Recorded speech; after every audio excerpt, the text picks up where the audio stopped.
बारामती आणि राहुरी विधानसभा पोटनिवडणुकीसाठी उमेदवारी अर्ज मागे घेण्याचा आजचा शेवटचा दिवस. संध्याकाळपर्यंत चित्र स्पष्ट होणार. आतापर्यंत एकूण 6 अपक्षांची माघार. रिंगणातल्या उमेदवारांची संख्या 47 वर. बारामती बिनविरोध करा, उमेदवारी अर्ज मागे घ्या. सुनेत्रा पवारांचा हर्षवर्धन सपकाळांना पुन्हा फोन. काँग्रेसच्या भूमिकेकडे आता लक्ष.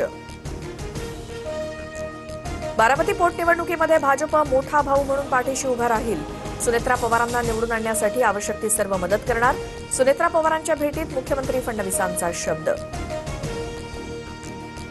मस्साजोगच्या सरपंच पदाच्या पोटनिवडणुकीसाठी दिवंगत सरपंच संतोष देशमुख यांची पत्नी रिंगणात. अश्विनी देशमुख सरपंच पदासाठी आज उमेदवारी अर्ज दाखल करणार.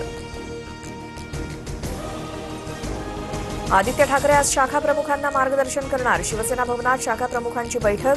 महिला शाखा प्रमुख, महिला पदाधिकारी आणि शिवसेना नेते बैठकीला उपस्थित राहणार. आसाम, केरळ आणि पुदुच्चेरी विधानसभा निवडणुकीसाठी आज मतदान. आसाममध्ये भाजप विरुद्ध काँग्रेस असा थेट सामना.